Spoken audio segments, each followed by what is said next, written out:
बकरी चराता है ना, हम्म, तो इधर बैठता है, वो फिर ऐसे बांसुरी बजाता है। हाँ हाँ।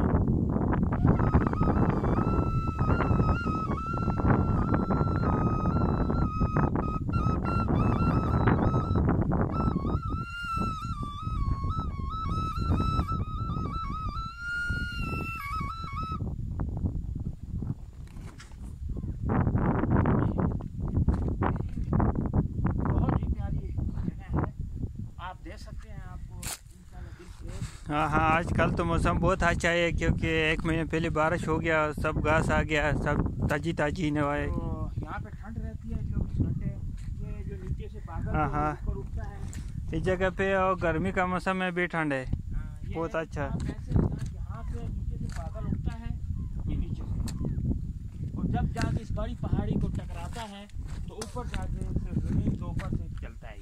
हाँ, बहुत ही प्यारा मंदिर मंदिर है।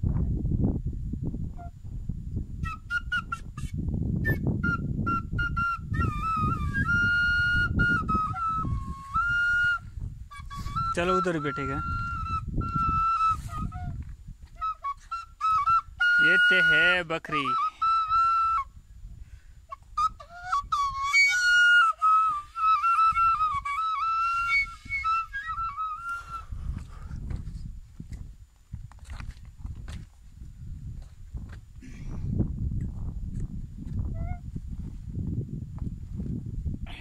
थोड़ा मैं बजा के तेरे को दिखाएगा ये कैसे बेचते हैं।